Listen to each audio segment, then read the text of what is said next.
to the Sick of It podcast. Today we spoke to dietitian and owner of Savvy Dietetics, Savita. We discussed her health journey from patient to practitioner, as well as a bit about nutrition and patient advocacy. I hope you enjoy.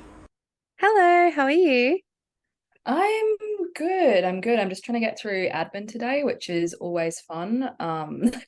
And no, I had a good weekend though. Like had a good couple of days to switch off and went away yesterday and went climbing, which is always nice. Like playing around in the nature in the bush than actually climb. Yeah, no, how about you? Yeah, I'm good. I'm starting a new job next week and it's full time. So I've got like 4 interviews this week. I'm trying to like record them all so they're all ready so I can hopefully still do an episode a week. That's a lot. Yeah, I started listening to your episode with Michelle this morning and yeah, I really liked it. Yeah. Thank you. So to start, can you give us some background on your health journey? Yes, so I was only actually very recently diagnosed with hypermobile Ehlers-Danlos syndrome, but I guess, many of us with these conditions, my health journey started a lot earlier. So really from the age that, even from when I was like, 6 months, 1 year old, I had quite a few different health symptoms which didn't really seem to line up. So I'd always pick up infections, have, double gluea. And then as a kid, I had lots of problems with just general low immunity and, fatigue, gut issues. And I guess that kind of all culminated to a point where when I was around 13 years old, I ended up doing some exclusion diets through a nutritionist and found out that I was gluten and dairy free. That really helped. So everything ticked along okay for a bit longer until I got to my second year of uni where I burnt out. And at that point, that's when a lot of those more typical Ehlers-Danlos type symptoms started to show up for me. I started experiencing a lot more POTS symptoms, so postural orthostatic tachycardia syndrome, problems with, heart rate, a bit more dizziness, more gut issues, and also chronic fatigue along with that. So I had to take a year out, try and figure everything out, undergo, seeing so many different health professionals and trying to find a way forward on my journey, which I didn't get diagnosed with EDS then, but I certainly found out a lot more about chronic fatigue and fibromyalgia and IBS. And then it wasn't really until recently that I started working with clients with EDS that I realized, oh, I actually probably have this condition. And so I went to a rheumatologist back and forth for a bit, but eventually got diagnosed. So I guess that brings us to where I am now. So you kind of discovered EDS by yourself. It wasn't brought up to you by a practitioner at all?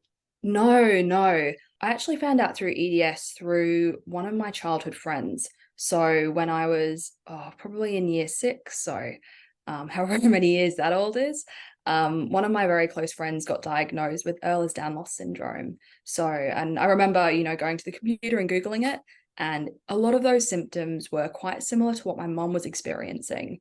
So I did have an appreciation and knowledge then that, this was likely running in my family and that my mom was experiencing it, but we didn't really join those dots until pretty recently that that's the condition that I could have.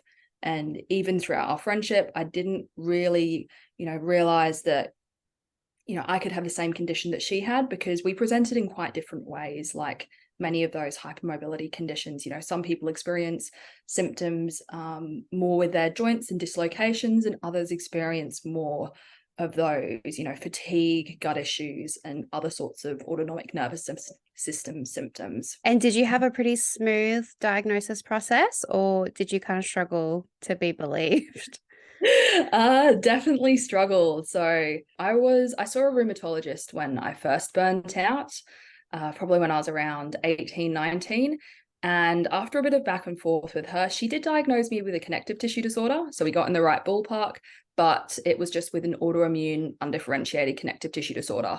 So I didn't really meet any of the criteria for it. I didn't really have any positive antibodies, but she wasn't too sure what to do. So I had that diagnosis. And that was quite problematic because then as with many, medicine things, if you have this condition, you get XYZ treatment.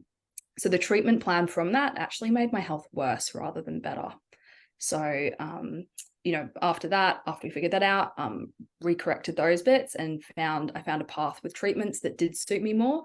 But, recently when I did go back to a rheumatologist, that even had a bit of back and forth then, because I ticked all of the boxes for hypermobile Ehlers-Danlos loss, but I was 1 point short, and that point was getting my mother diagnosed. So it actually took her going to the rheumatologist, getting diagnosed, and then me going back. So, which of course, adds financial strain and takes a bit longer. Yeah, it's not the most fun process, No. is it? Especially since there's not an actual test. Like, it would just be so easy if you could just do a test and then it goes yes or no. But unfortunately, that's probably a while away. Fingers crossed for the future. That would be so much Yes. easier, or even just some more awareness. Yeah, that would be nice. Is all of this what made you want to become a dietitian? I guess so, yeah. Because I guess the way that Ehlers-Danlos loss affects me is, or the thing that impacted me the most when I was younger was gut symptoms.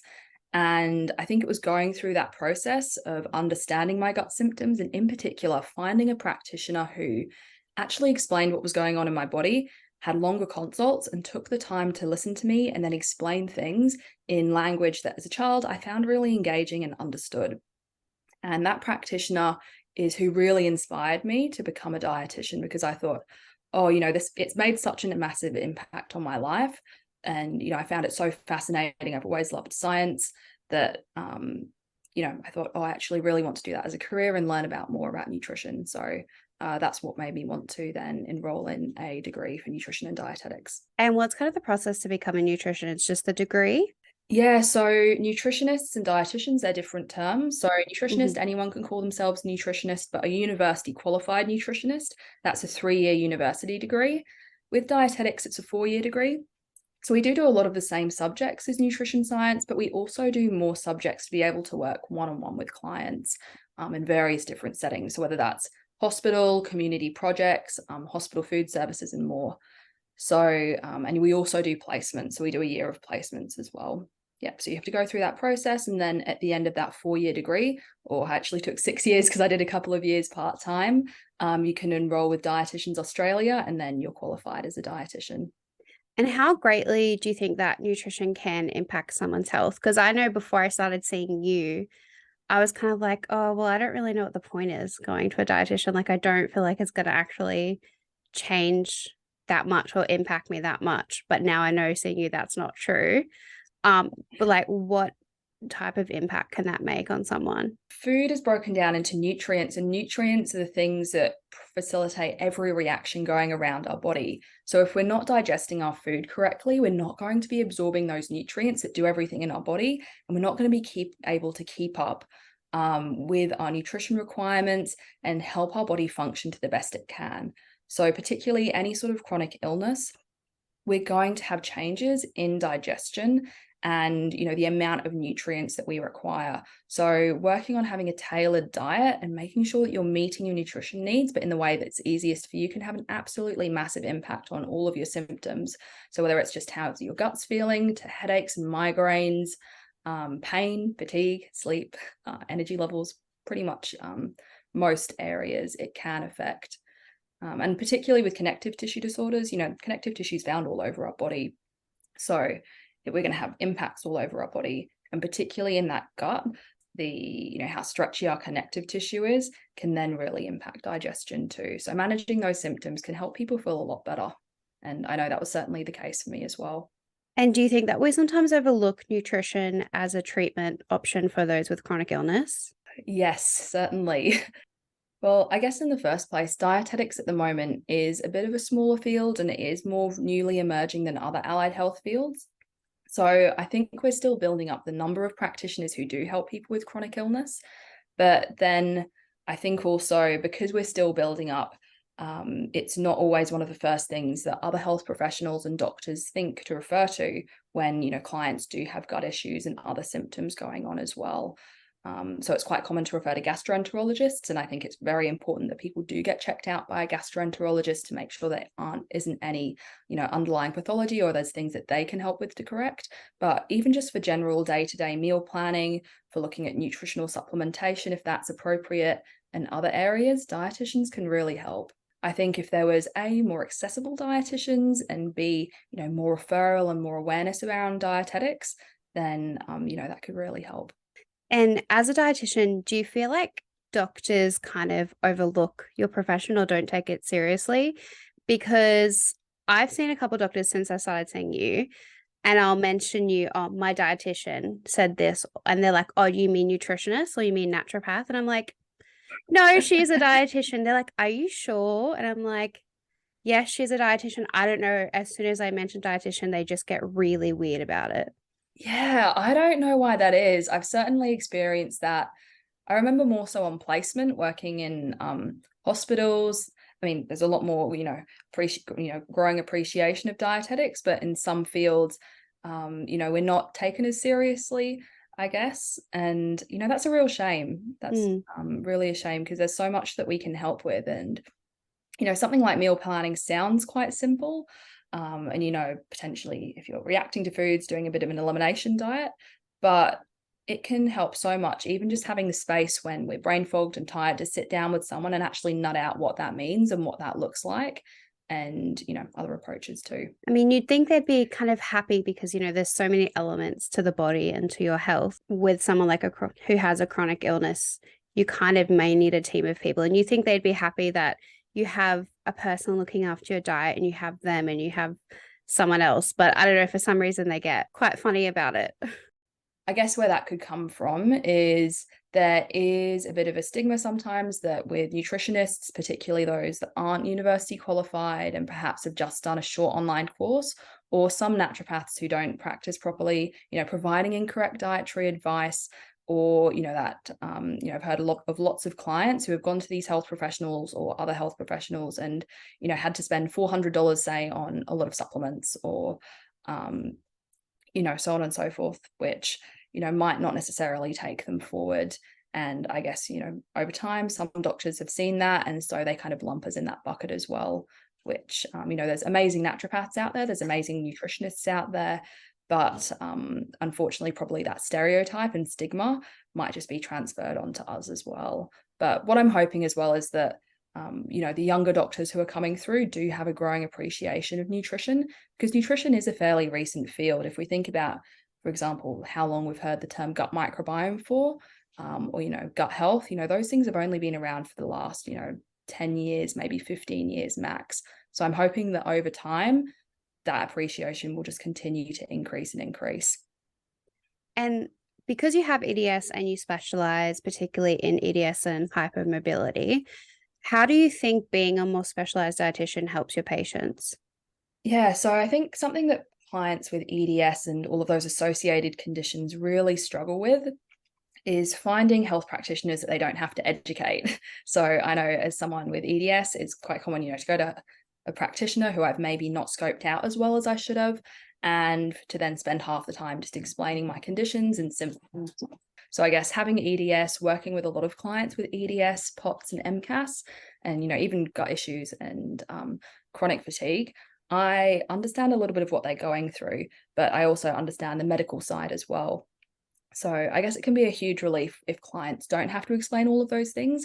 You actually get a lot more of time then to do meal planning, to, make strategies, and you get more out of that consult as well. It can feel like a bit more of a safer space too sometimes, I hope, at least. So you also do some patient advocacy work, is that right? So before I qualified as a dietitian, when I was doing, part-time for that year, I did some patient advocacy training with a company called Health Commons, which was absolutely amazing. And that completely changed the way that I communicate to clients. So I use that experience a lot now in consults, because it's helped me, because often as a health professional, I guess you can get into the pattern of seeing someone new in clinic and you do an assessment on them. And from that, you can pretty much see in your head, bam, bam, bam, if we take X, Y, and Z actions, we'll get them towards this goal and get them feeling better. However, as a health professional, we've actually got to take a step back, because this isn't our health journey, it's our client's health journey. So we've got to make sure that we put our clients in the front seat and actually see what their goals are and how they'd like to move forward.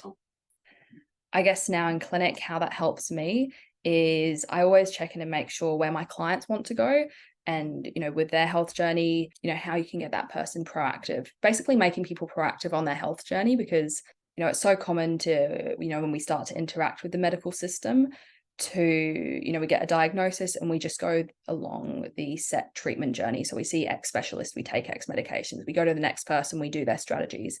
And often we can be so overwhelmed, so tired, that we don't actually then take that step back and think, where do I want to go? Where do I want to be with my health? Where do I want to stabilize my health? Do I want to improve my health? How many treatments do I want to be doing? What can I fit in with my life? And what sort of future health symptoms am I actually working towards mitigating?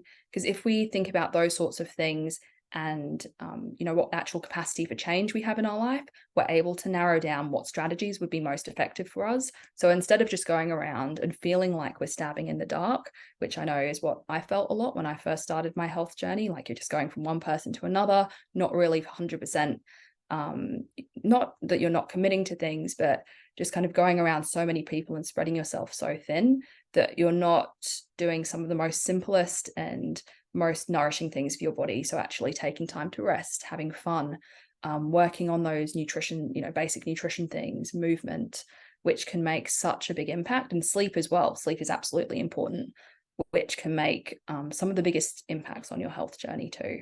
In some cases, obviously we do need medications and other treatments, but making sure they're right for you and the practitioners you're working with are taking you in a direction of where you want to go.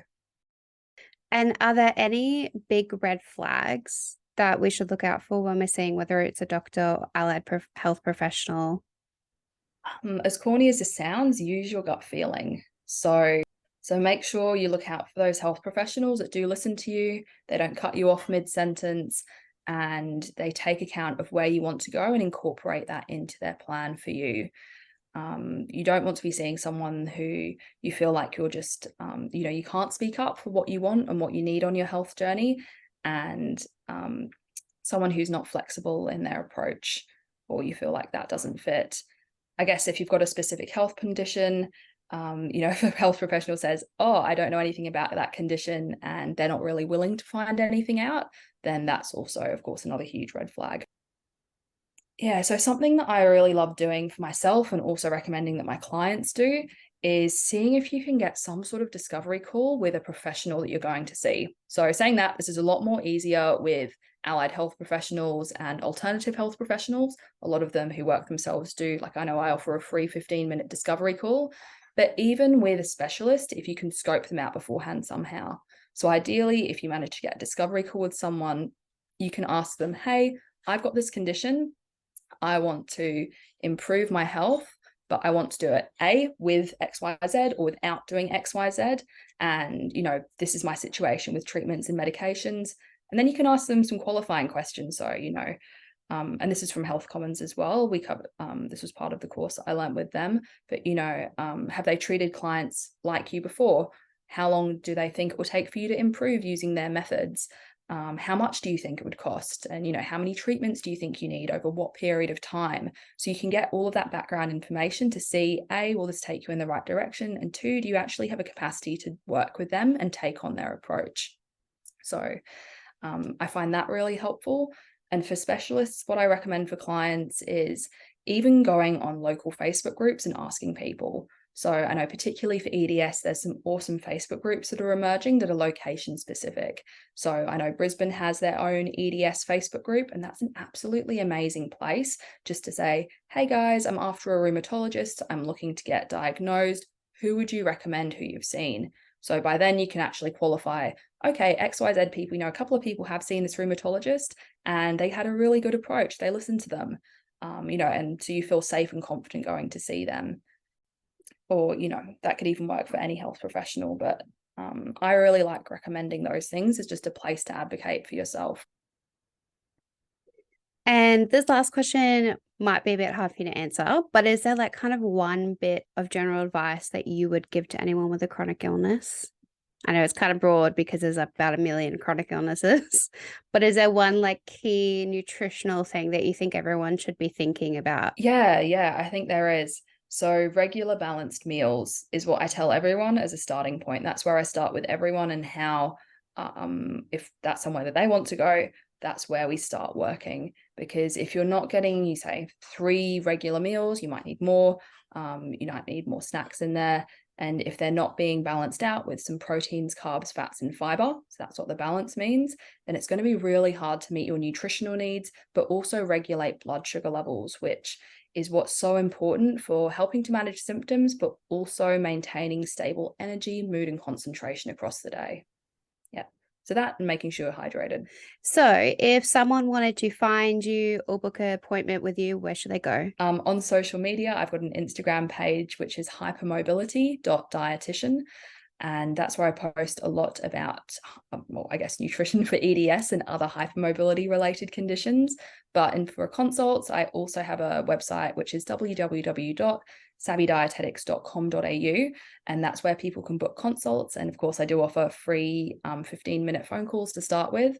And I'm also in the process at the moment of bringing out some online courses. So to help make dietetics more accessible for people with chronic illness, just short self-paced programs about pain points that I often see in clinic and how to start to work around them, and then key symptoms that you need to look out for to go and see health professionals. Thank you so much for listening to this week's episode. Don't forget to subscribe to get our episodes each week and leave a review if you're enjoying the podcast. You can find us on Facebook and Twitter at Sick of It Podcast and Instagram at sickofit_podcast. I'll talk to you next week. Bye.